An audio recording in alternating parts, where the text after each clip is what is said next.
welcome everybody to today's session for PreSales Collective. Really excited to have you join today, and really thank you so much for spending some time with us. I really do appreciate it. I'm realizing that I will need to change something over here. Let me test this. Nice.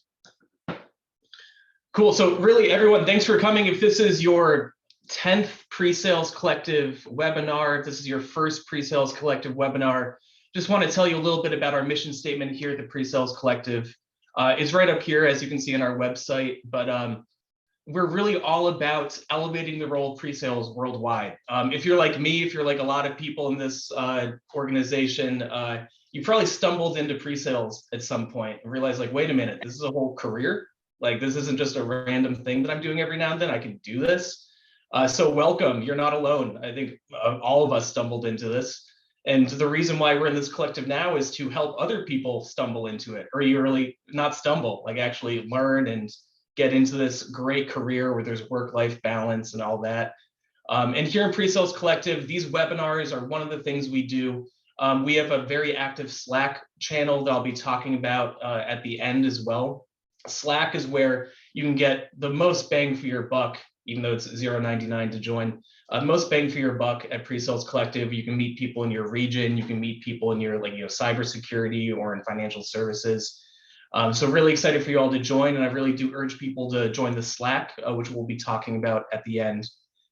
But before we get started, and before I introduce our panelists and myself, I would love for you all to respond to a quick poll. The poll should be coming up today. And really, we're just trying to get an idea of your role so that, today we can speak to it, and also in general, we can make sure that we're coming up with content that doesn't only target, leaders or frontline SEs, but, can help out different people from different responsibilities. Man, I love working with pre-sales folks. They answer stuff really quickly. I'm seeing 88% participation in this poll. Nice, I'll keep it running for another 30 seconds or so.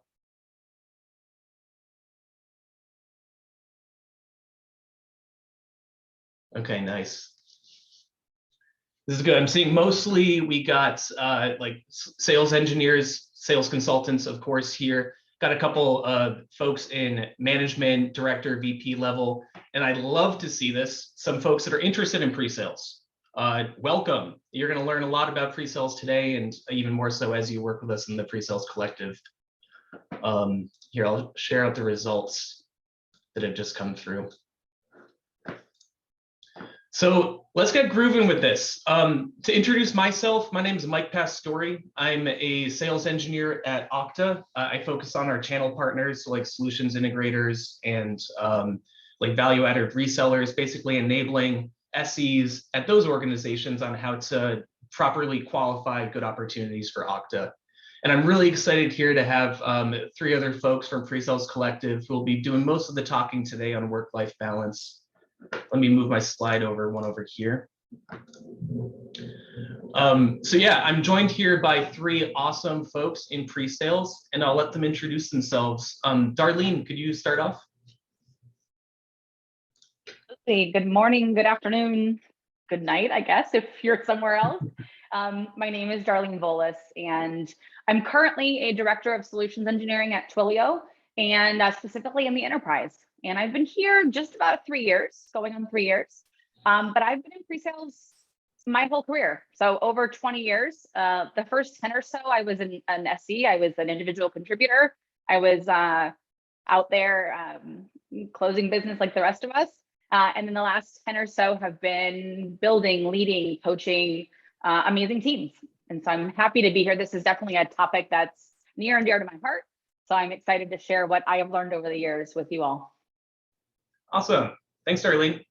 And Thomas, could you go next? Certainly, Mike. Thank you very much. It's a pleasure to meet you all. I'm Thomas McGonigal. I'm a solutions consultant at Armory.io, and we take Spinnaker, if you guys are familiar with that that open source product, and we turned it into our own version, and we sell it, and we do a bunch of things around continuous delivery and continuous integration and all the good bits. I've been in pre-sales for about 8 years, and that was kind of off and on. I tend to bounce back and forth between pre-sales and post-sales, and I think it gives me kind of an interesting perspective. There's a lot of bleed over, and there's a lot of common shared skills, and I'd love to discuss that with the team today. And thank you very much for inviting me, and I look forward to the discussion. Thank you, Thomas. And Katie, how you doing? Hey, good. How are you, Mike? I'm wonderful. It's Thursday. Yeah, well, hi, everyone. My name is Katie. I lead sales engineering for North America at a company called Dynamic Yield. If you haven't heard of us, we are a MarTech company that focuses on personalization. Fun fact, I think we're probably one of the first MarTech startups to be bought by a quick service company. We're actually owned by McDonald's. So very interesting. And let's see, about me, I've been in kind of both pre and post sales consulting and engineering for around 10 years now. I kind of started out in like post-sales client success, and it was kind of a natural transition to move into pre-sales throughout my career. So been with my current company and focused solely on pre-sales for about 3 years now. I'm excited to be here. Cool. Yeah, thanks everyone. Really excited to have you all here. I realized I didn't explain how long I've been in pre-sales. I've been in pre-sales for about 4-5 years, and before being a channel SE, I was field side. Yeah, a lot of opportunities in pre-sales that you may not even know about. As we start to specialize, there's a lot of cool things you can do as a sales engineer. So I'm actually going to drop us out of the slides right now so you can see our faces. And I have a couple of questions, really just to get the wheels going on this conversation today. Again, we're talking about work-life balance. How can you potentially, do the impossible of bringing your whole vulnerable self to work, but then also like save yourself from working all the time? I've heard it said tongue in cheek that hasn't been so much work from home lately. It's been living at work for the last 2 years. So 2 years into this thing, how do we keep ourselves sane?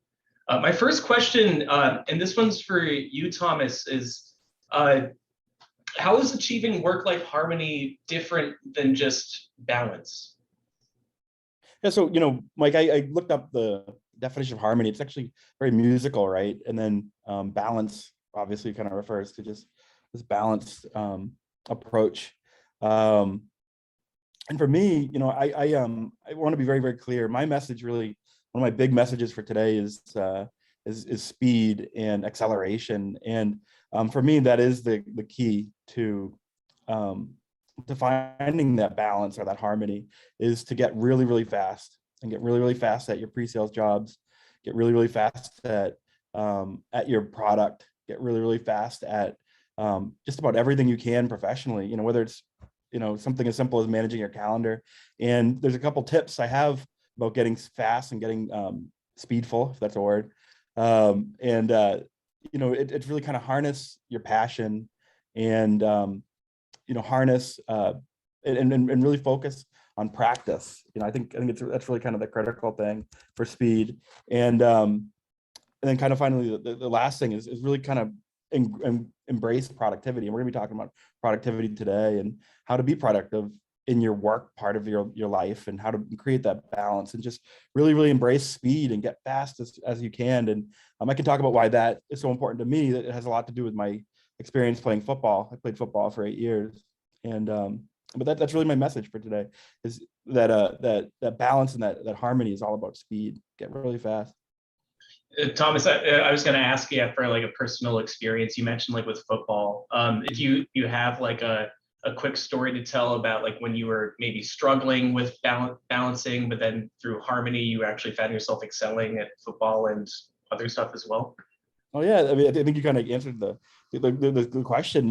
Football is, especially I played at Division II, and that's entirely. And some people aren't really aware of this, but it's only slightly slower than Division I. It's very, very fast football, and so it's entirely an exercise in getting fast. And I jump rope for 8 years. 4 to 5 days a week for half an hour just to get as fast as possible. And I've taken that approach of practice, and a focus on speed to my career. And I support Kubernetes, and we need to just drill and practice on your Kubernetes skills every day, get as fast as possible, and then that creates a gap in your life where you can focus your energies on your personal and create that harmony and create that balance. I love it. Yeah, through practice and specialization, that harmony comes afterwards by focusing. Darlene, I'd love to hear if you have any thoughts on, just the difference between harmony and balance, and maybe an experience that you've had. Sure. So, balance implies this equality, like that we're balancing our work life with our home life, and it's in this perfect balance.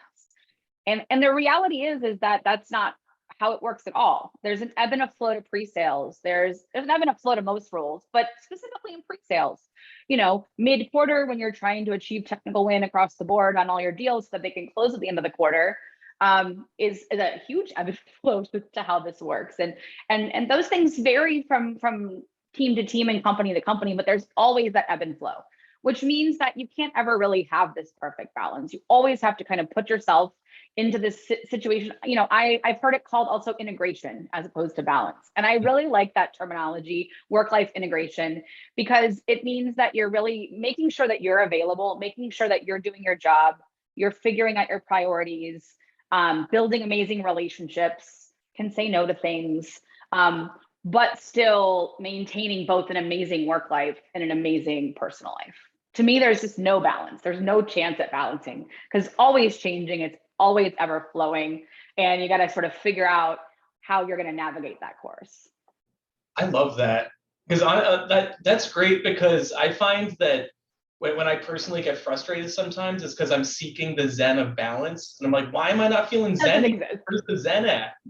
Yeah, it doesn't exist. And it's never going to. So the quicker that you lean into that and realize, okay, this is how it is, and I'm going to try to go with it, then the better off you'll be. Awesome. Thank you both. Katie, this question's for you. How are you dealing with new challenges in the work from home model that a lot of us have been thrown into, without any choice? Yeah. So kind of an interesting thing for me is that situationally, I was already actually working from home before COVID. So I've always been a permanently remote employee at my company. And I will say, for me, actually, it was really interesting, because I actually think that my work life got better because the company had to put more of a focus on handling employees like me and not just those in the office. So my perspective might be coming kind of a little bit, in reverse here. But I do think that there are some things that can definitely help, that I kind of discovered when my husband had to start working from home, because he was always in the office prior to the pandemic.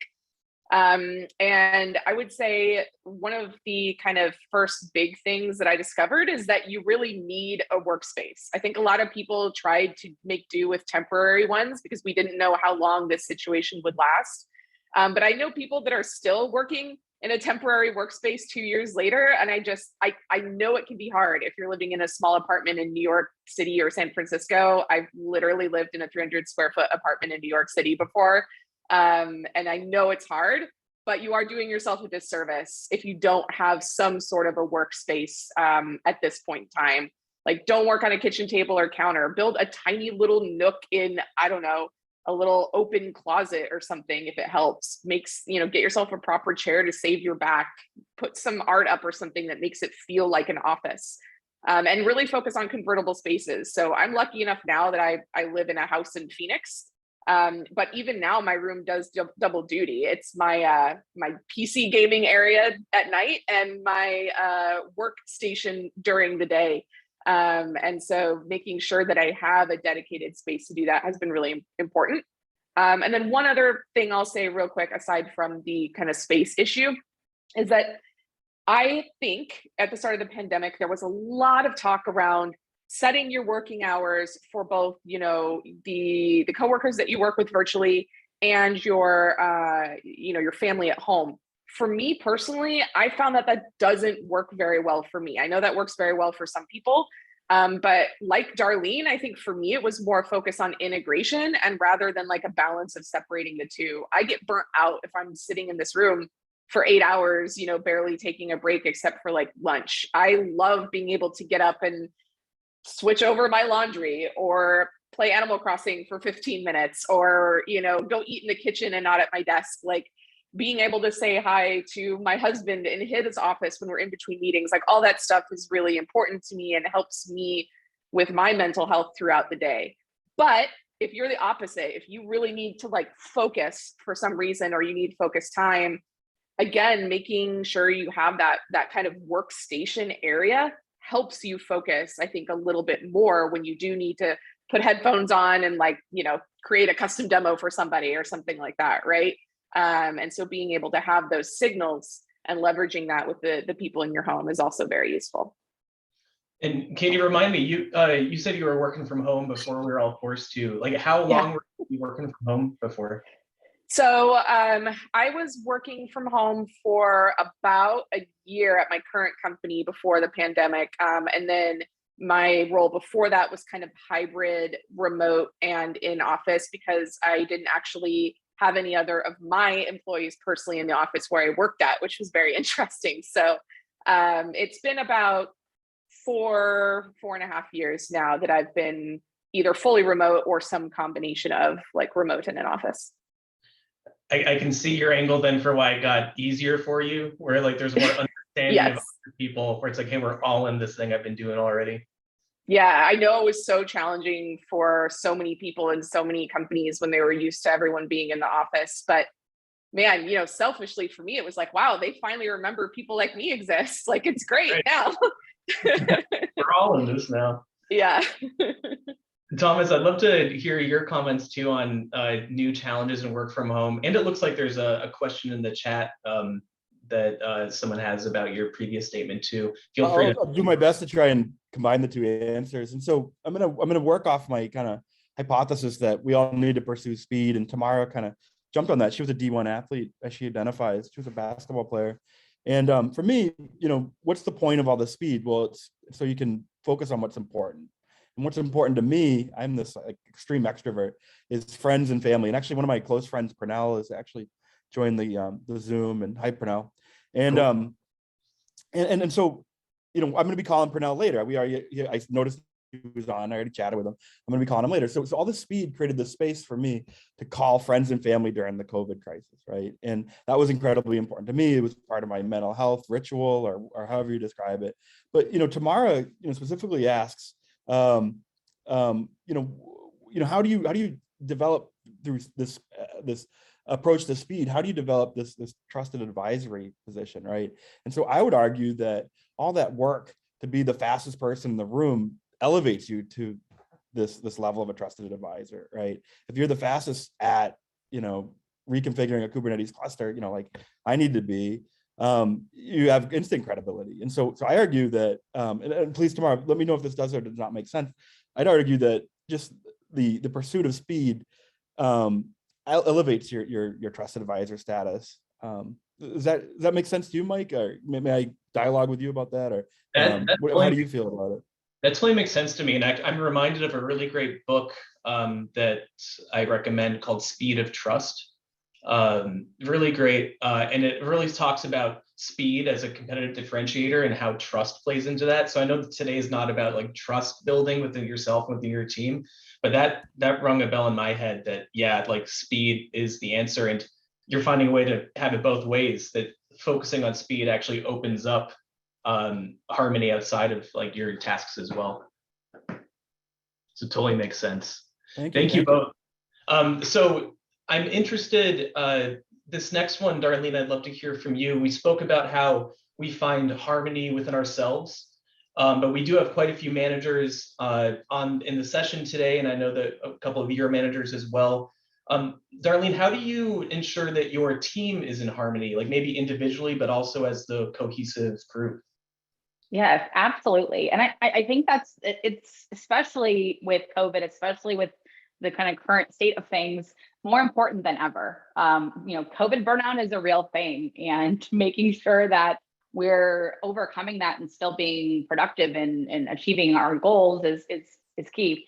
I have kind of two thoughts on this. I think number one is I love the thought of speed and agility and acceleration. I think that plus being able to set a proper set of priorities and a proper set of goals for the year, the quarter, the week, the month, whatever it is key for me. Because you can get super fast and still have too many things to do. And so for me, it's what is that top list of things? What are the most important things that need to get done? If you as an individual contributor can't figure it out for yourself, or maybe you're having trouble, that's what myself as a leader is here for, is to help make sure you're doing the right things at the right times. I trust you mostly to figure that out, but I'm here to help. I'm here to help maneuver around and say no to things if you need to. So I'd say two things for me, day to day. What I do to ensure my team is in harmony is setting expectations with sales leaders, with sales teams on time, on bandwidth, on what your SE is there for, what they're not there for, making sure I'm pushing back where needed. I'd say asking questions to the team. What is your bandwidth like? What is, how many hours are you working? Where are you spending the most of your time? I see some people who have either worked for me or who are working for me now on this call, so they can absolutely attest to that. What is your bandwidth like? Where are things at? Where can I help? Pushing back on where you might be overcommitting. If you've told me you're working, 80 hours a week, well, I'm going to have a conversation with you about how we can make this a little more manageable. Sure, if it's just for this week, that's fine, but maybe you should take a break. Maybe you should not be working 80 hours regularly. Coaching them to say no, having their backs when they say no, are all things that from a day-to-day perspective that I do regularly. I think from a bigger picture, setting a good example is key too. So I have to do these things. I can't tell my team to tell me about your bandwidth and what can I take off your plate if I'm also working 80 to 100 hours a week. I need to make sure I'm setting I need to set a good example so they see what's really that it's okay. It's okay to find that balance, to find that harmony, and to take a break when needed. And I always ask about what's your upcoming plans for PTO? What are you taking? What personal time breaks are you taking? Because you need to have one on the calendar. What's on the books so that we can make sure you've got something to look forward to. That's a little bit about me and what I do to help with that. That's great. I mean, but what I'm hearing from that is like psychological safety on the team of like letting people know it's okay to say no, like it's okay to be like, let me know how you're doing so that you can provide air coverage to your team and unblock as much or kind of unblock themselves from themselves. Like, hey, don't burn yourself out. Absolutely. And I'll say one thing, Manning just posted in our chat, the air quotes over ruthlessly prioritize. That is a Twilio value. And I would be remiss if I didn't at least bring up ruthless prioritization, because it is definitely ingrained into all of us as Twilions. So thank you, Manning. Nice. And another, this is a tactic, but I'll share it with folks because I just learned about it recently. If you use Slack, you can schedule Slack messages at a later date. With emails, you can schedule emails for a later date. I found that I really appreciate it, when my manager doesn't send emails out of business hours. And so even if you think about something on the weekend or something, I really urge you guys to use the scheduling functionalities, and that way your reports aren't being like, why is my boss working on Saturday? Even if you think about it, they don't see it till Monday. I am going to move to the next question because I want to get through some of these. We have really good ones. This next one, let's see. Thomas, I'd love to hear from you. What are some tips for dealing with the pressure to always be available? Because I'm interested, especially because you have talked about speed and how you show your value through speed. What I found in my past life is that sometimes, there's a risk of becoming the fixer, or like the one that can like help, and then people keep asking for help instead of thinking through it themselves. Do you have any tips for relieving the pressure and not always being on? So I actually kind of interpreted when we were going through these questions, pre the session, I actually kind of interpreted a little bit differently. And so I struggle with the FOMO, the fear of missing out. And, and I noticed that it became particularly bad with Slack, where you have this fear of missing out. There's this Slack activity and you want to find out what's going on in product or what's going on in, the sales chatter channel or whatever it is. I think you have to be, so I didn't share this earlier, but I have two COVID babies. I had two babies. One was born very, very prematurely. And so I have two babies, they're 9 months apart. And, you know, and just life happens, right? Like you can't be checking your phone at midnight for the latest Slack messages. Cause Armory's on West Coast and I'm on the East Coast. I forgot to mention, I'm based out of Boston. And so there is this, like, unfortunately, there's like this endorphin release, from being active and participating in the chat channels and commenting with, some tidbit of information at 2 a.m, but it's just not sustainable. You have to be rigorous, and you have to be disciplined in your access, whether it's phone call. Like one of the things I do, and this comes from my consulting background, is I give out my business card when I first meet a customer, and I say, you can call me 24 hours a day. You can call me anytime, day or night. And it's kind of hyperbole, but it's kind of not, right? But now that I have 2 COVID babies, is it even sustainable, right? And so I think what I'm trying to proselytize is we're all trying to figure this out. Like there's a current in our questions that we were prepped with, and it's, what do you do to manage expectations, right? And that's something I'm still struggling with and trying to figure out. And I'd love it if anyone in the group had any advice, or if anyone in the in the call, any of my other panelists had advice about that. I haven't figured it out. Yeah, Darlene, do you have any tips on that? I do. I think, there a lot of that pressure that is there for SEs, or anyone really, I guess it's not SE specific, but it's this pressure to be available because you might be needed for something. We live in a world in which you're very beholden to your sales stakeholders very often. So I think your stakeholders don't want to know that you're available always. You don't need to be available always. They want to know that you're available when you're needed. And so I think that comes with like this very specific level of trust and communication. And I always coach my teams to do a couple of things. Number one is communicate about how you like to communicate, like understand that, because a lot of pressure builds by just having like mismatching communication styles. Like if your AE or salesperson wants to pick up the phone and call you, you're going to always be on high alert, because to you a phone call might be an urgent thing or an emergency. So like sync on what that looks like. That's a really simple tactical thing. What does your schedule look like? If I'm blocking off between 7 and 8 because I got to drop the kids off. I don't have kids, so for me, I'm going to work out. It's my New Year's resolution to work out in the morning. Then that's my time to do that. And yes, I will be happy to be available when there's an emergency, but let's talk about what my schedule looks like so that you don't just take that time because you think it's an emergency. So that's the third thing.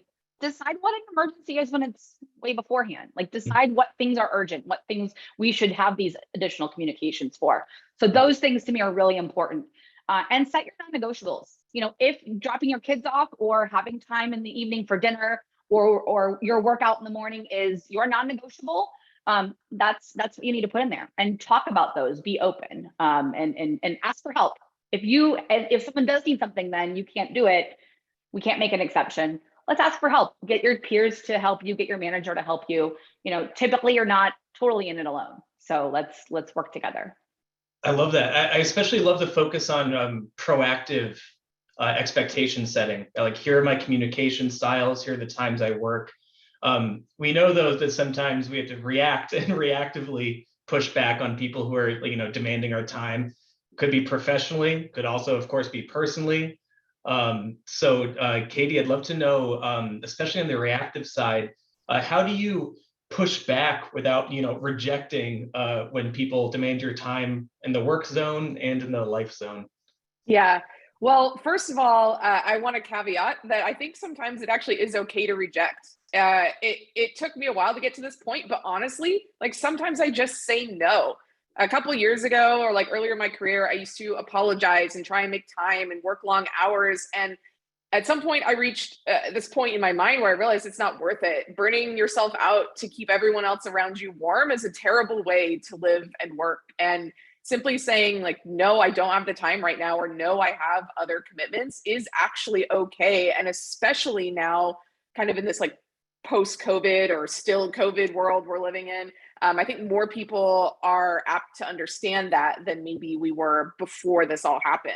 And so generally, I believe that you don't always need to justify or defend your answer either, because I think it can give room for people to push back or try and find ways to make it work for you, which like usually never does work because they don't know your schedule as well as you do. But I know that professionally, especially, that can be easier said than done. So some of my tips and things that I do, I try to give concrete timeframes if I do think the work is valuable and does need to be done, and we just don't have time to do it right now, and it's not something that we can prioritize. So saying like, I don't have time to tackle this right now, but I can get started in X amount of days by X date. If I think the request isn't something I'll be able to prioritize at all, being a little bit more vague, like with my current workload, I can't prioritize this right now, works well. Sometimes offering to help them, again, if you think the work is valuable, help them find someone else in your company or another resource who may have the time, who may be looking for a stretch project. Sometimes I have people on my team that are looking for stretch projects and maybe they can help take it on instead of me. Is a good way to look at it. And then lastly, I think this is not like an instant fix. But if you start setting the expectation that you can't just drop everything to work on something, I have found that then over time, people eventually will stop expecting you to just drop it. And instead they'll come to you and say, hey, what is the time frame that you can get this back to me? Instead of, I need this immediately, will you please take care of it? So it's a little bit of a repeated practice, I think, that also needs to happen to set those boundaries. Thank you for that caveat up front, by the way, because that's a good reminder. And I think for a lot of people, and I'm seeing like folks in the chat, like, and nice seeing you, Andrew, from Okta, knows his service and being known as Dr. Knows what Jason says. Really good point that at the end of the day, you don't have to give a reason for why you're saying no. So I like that you say no, but you also, still try to guide the requester on their way to getting help, just not from you at the moment. Yeah, at the end of the day, especially in a professional environment, you need to help people do the work that they need to do. It doesn't mean that you personally are the right person to take it on at that moment. So, right. Thank you for that. Thomas, this next one's for you. How can you communicate to others when you're unavailable for personal time? We're starting to hear a bit from Katie, and I'm especially interested in you too, because I've seen people do it very successfully. Sounds like you do too, where you give like the 24 hours, like, hey, call me whenever. I'm especially interested in knowing like how you communicate when you're unavailable and maybe in a way that says no. But yeah, any thoughts on communicating, hey, I can't do this right now because of personal stuff? Yeah, so this has been bubbling up in the chat. I'm not sure if anyone else noticed, but everyone's really, in this group is very keen on managing your calendar, like your life depends on it. And I think that's critical. I think having having a maybe just having one calendar, that's something I always suggest to people. Just use your business calendar and you put your personal appointments in. You don't have to put you're having this invasive medical procedure in your calendar, but you could just block out and say something just I'm out of the office or something, right? And at Armory we do have a culture where we use Google Calendar and we do very quickly are very the first thing that we do is we look at each other's calendars and we try and find gaps, and there's really is this like culture of using that. And then we use Calendly, right? Calendly is a great tool for managing those gaps for external customers and so forth. And so I think that's really the critical thing. But personally, I mentioned earlier that I had my son was born so premature, and so we were in the NICU for 3 months, and I would work the whole time. And I was in the cafeteria, I was in the hospital room, actually working. And what do you do when you can't say no? I think is kind of the alternative question. To everyone's kind of jumping on, oh, you just say no, but what if you have to work to to maintain healthcare so your son can get tremendous amounts of care and so forth? I think it's an alternative question, but I think it's an important one. Like I said, I had to work the whole time we were in the NICU. It was awful. It was horrible. It was really hard. And I definitely learned some kind of important things from it. Part of that, what I mentioned earlier, was just the friends and family and the incredible importance of it. Yeah, and great call out on using your calendar, again, back to like expectation setting of like, hey, can't do stuff during this time, find an open time if you need to talk elsewhere.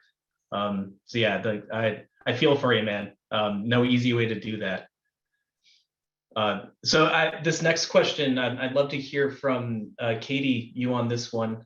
What are some examples that leaders can set on creating a work-life balance? I think we've been talking about this, it's been woven throughout, but I'd love to hear a focus on, as a leader, how you set the expectation for that work-life harmony. Yeah, I mean, honestly, I think there are so many things you can do. I almost feel like the list is kind of limitless.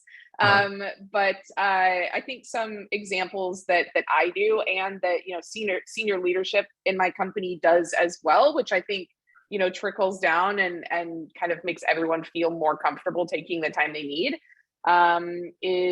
There's a few things. I personally try not to work more than roughly 40 hours a week. Reality, I've had 70-hour work weeks. I've had 50. That's never the reality, but like I aim for that. I set the expectation that I'm trying to go for that 40-ish hour work week.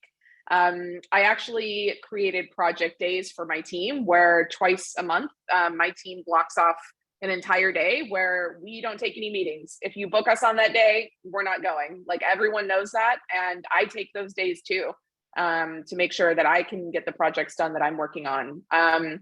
You guys have already talked about not sending like late night emails and that sort of thing. It can be really hard at my company because not only do we have people across every time zone in the US, but our kind of like engineering headquarters are all over in Tel Aviv. I have colleagues in Europe, and so it's like I'm used to manage someone in Japan, actually. So it's like every time zone in the world that you can think of, we probably have people in it. So sometimes that can be hard, but trying to focus on that, or at least writing in the message like, hey, I know it's late. I have to send out this email because there's all these other people on it. Person in Tel Aviv, please don't respond until you're back at work, or something like that.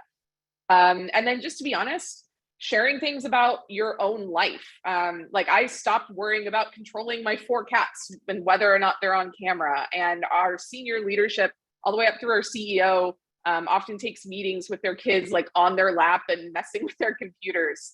I'm more open about when I need to take time for my doctor's appointments, or when I need a break for the migraines that I get. And I definitely don't overshare, but I do think that being honest about that sort of stuff helps other people feel more comfortable about, taking the time they need to do something, knowing that like, hey, Katie does it, so I'm not going to be judged if I need to do something like that.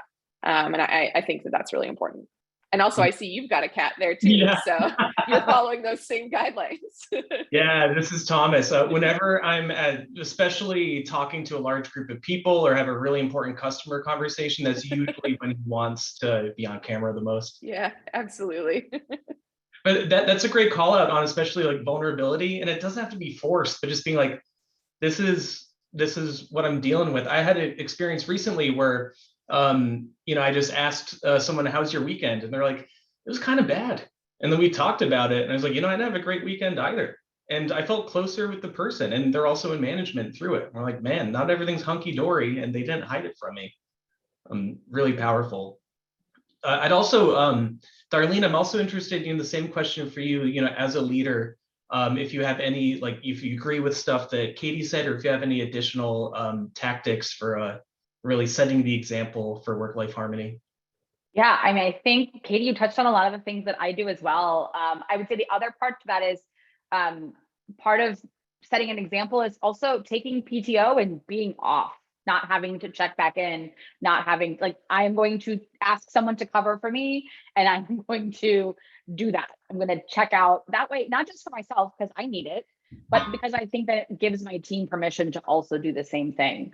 I think being an example in that, and Katie, I love what you said about, making sure that you're being an example and working a realistic number of hours per week.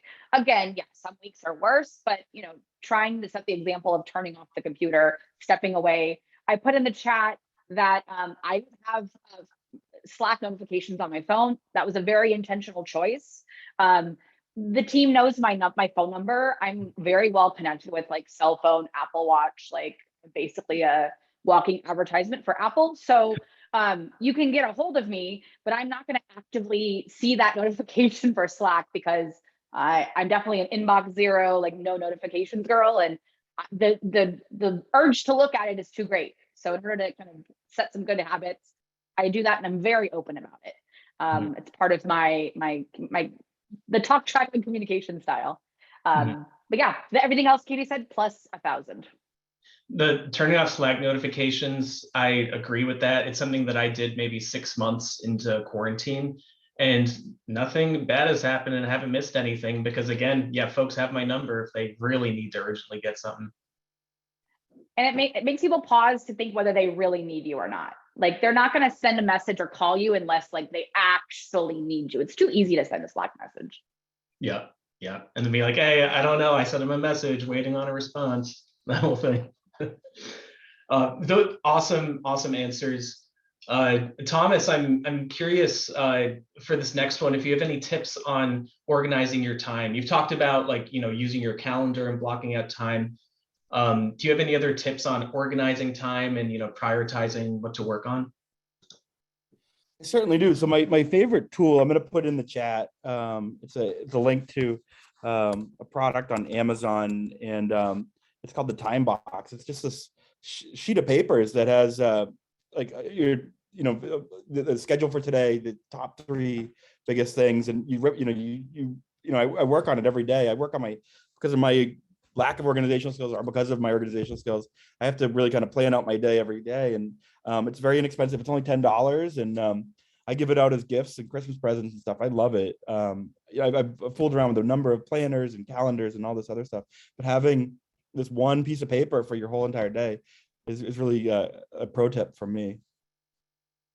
I'm looking at that. It's pretty cool. Of just distilling down to the simplest.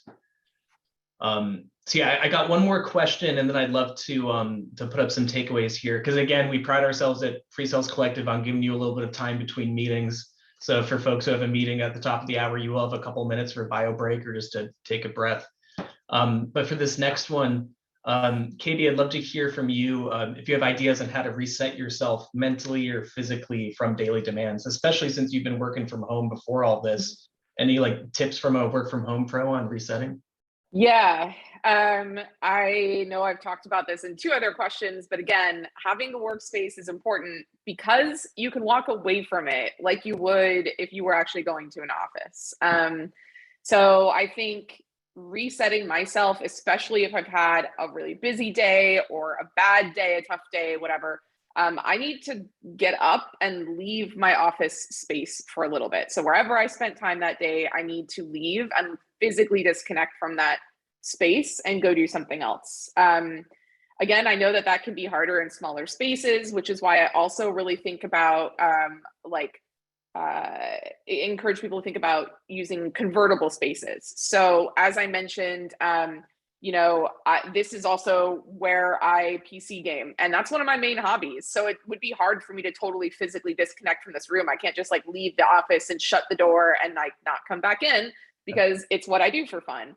So I do kind of have a way to fully convert my desk and put away my work equipment, I can shut my laptop and kind of hide it. I can hide my, keyboard that I use and stuff elsewhere. I can move my gaming equipment, just slide it back in place.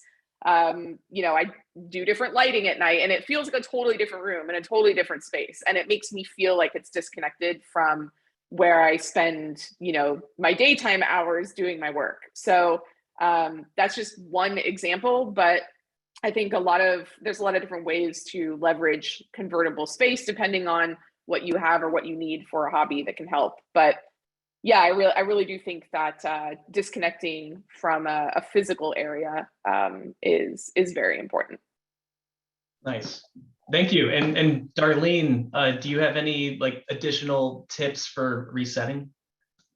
Yeah, I think for me, the challenge has been if I need that reset in the middle of the day and I'm back to back in meetings and the Tetris calendar is full, I have started to try to pinpoint meetings during the day that are maybe internal meetings where I can get up and go take a walk, where I can just be phone only, not be on the video in full force. So taking walks has been huge for me, just getting up out of the space and having a conversation away from the computer. There are a lot of things you can do like that. I very much, we've established, I turn it off at the end of the day. And I also, I have some fun hobbies that I want to get into. So I try to do other things that are not related to my computer or being on the phone at the end of the day to kind of have a break, like have that mental shift in I'm working, I'm not working. So walks, hobbies, if you can have them. I know people with kids probably have a hard time with that, but you know, try maybe a little bit. Yeah, little Living by small. little. I'm seeing in chat that, yeah, a lot of pluses to walks as a nice separator. Great. So I'd love to give folks, in the chat opportunities to ask questions. I do see some Q&A popping up as well. I'm going to give you all a couple of minutes to, put in questions. And in the meantime, I want to put up the slide of some of the key takeaways from today as folks take some time to put up questions. Just to reiterate on some of the stuff we've talked about, and I'm not going to read through all of this. But one of the biggest takeaways from today, that I've really learned is that balance isn't always the thing to strive for, that it really is more of harmony, integration. You don't need to, downplay your work in order to up your life, or downplay life in order to upplay work. It's about how to flex with it day by day, week by week. And then setting boundaries, really key as well, how to say no, and then, guide the requester onto their path somewhere else, using tools like the calendar, or proactively explaining your communication style, like we heard from Darlene, just to get upfront of here's how I work. So that's another great key here. And then this third one, I think maybe a lot of us can learn from, I know I can, is accepting your limits. And, I've heard it said by one of my colleagues that really struck with me, that whenever you feel like the weight of the world is on your shoulders, it just means not all the right people are involved yet. Like sales is a team sport. If you're ever feeling the doom feeling and, oh my gosh, I'm going to let everyone down, ding, ding, ding, it's a signal to check with your manager, to check with a SME who might be able to come in, a specialist. So, just know your own limits and don't ever feel like you got it all, solve it yourself, because no, you got a whole team around you that can help. So I'm going to leave this up here as we answer some of the questions. I see 2 questions so far, and folks, please answer a couple, or, submit more if you'd like. This first one's from Shadath, and looking to break into pre-sales, tips for a new sales engineer, best way to stay motivated through multiple interview rounds and rejections due to lack of experience. It's the catch-22. And Thomas, I see that you probably have an answer to this. Yeah, I have a personal anecdote. So I broke into sales, pre-sales at F5 Networks, and the interview process was onerous. It was like 9 interviews, believe it or not. And so the most important interview was obviously the last one with the VP. And he asked me, he said, you don't have any sales experience. You've been a consultant for the last 15 years. How are you going to sell? And I said, well, I used to teach, and I have a teaching persona, and I'm going to teach my customers. And he leans in and he goes, tell me more. And I had him. But what I harnessed was at that point, after 9 interviews, I didn't care. And so I really just kind of gave it, I was very relaxed, and I was able to kind of handle the situation through through being so relaxed, and I was able to come up with the perfect answer, and I got them, and I hooked them, and it was a great kind of salesy kind of moment. And so my advice to I forgot the gentleman's name, Shadath, the person's name, Shadath, is embrace your lack of experience and lean into it, and be as relaxed as possible. People will respond to it. Just because you don't have the specific sales experience that they're looking for doesn't mean you're not a good fit for the job. That's a great point. And yeah, it's not even like lack of experience. You might not have the experience in sales engineering, but to Thomas's point, you have experience somewhere. Like you have some path you've taken that no one else has had. That's a strength that you can lean on. And it's also kind of a test for the organization you're hiring at. If they're open to hearing about that, strong organization that's open to bringing in talent and training on the job. If they're not open to it, you might have dodged a bullet. So yeah, really great call out there. Another question here from Saurabh is, what would you say about the coworkers who love to work during late hours and weekends? How do the managers take it? Do they compare with us who like to do more structured work days? So yeah, I guess the way I read this is some people will work 24 hours a day and make that scene. Other people's don't. For managers especially, do you have any tips on managing that and making sure that people don't feel like they're not doing enough? Yeah, I'll take a first stab, and then maybe Darlene also has something to add. So I actually do have an employee who does this. I would not say he works more hours than the average person, but he really likes having a flexible work schedule. And for him, that means spending a little bit less time during the afternoon, and instead he prefers to get some of his work done, at like 7 p.m. at night with something on the TV after he's taking care of his kids or something like that, right? So I would say that I personally don't really compare those two employees. I don't, or him, and another employee who works like typically 9 to 5 in their role underneath me. I look at what you're doing to get your work done. Are you actually meeting the expectations of your role? Are you, still wanting to take on stretch projects within a reasonable amount of time? And honestly, I would prefer someone who would like to work closer to 40 hours on my team than someone who wants to work, 70. As a manager, I think that can be, I think it's maybe a misconception that we want people that are working that much. And I absolutely don't. I think that it can, we talked a lot about setting expectations and examples on this call.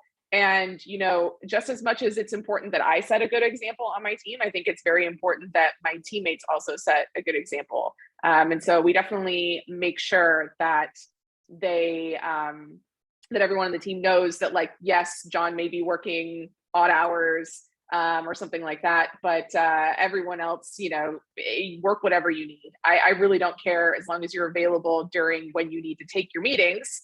And other than that, just get your work done whenever works best for you. I love it. Thank you. So yeah, great questions, folks. I do want to give you all a quick call to action here. A poll is going to launch as well as I talk through this. So please do answer that poll. We always want to get feedback to make sure we're, iterating on this content and providing you what you need. But really, what do you do from here? You've just seen this webinar. You want to continue the conversation. Slack is where to do it. And actually, Brett, earlier in this, mentioned a question in the channel here, and he has a thread going in the PreSales Collective Slack right now, where you can continue the conversation. So to join Slack, you go to presalescollective.com/Slack, where you can get into the org. Really awesome resource, whether you're brand new to pre-sales engineering. We have a pre-sales incubator channel. We have channels for different regions, for different industries. So I really recommend that you join that Slack channel because that is where the community lives and where you'll really get the interaction. So please, after this, join Slack. And also, if you have not yet, answer this poll right here, because again, we want to make sure they're always providing the great content. And thank you for joining. Feel free to drop off if you're ready, take a bio break, get ready for the next meeting. Thank you so much for all your time today. And panelists, Thomas, Darlene, Katie, thank you so much for all the wisdom that you've given today. I hope that everyone finds a way to find that harmony a bit more after today's session.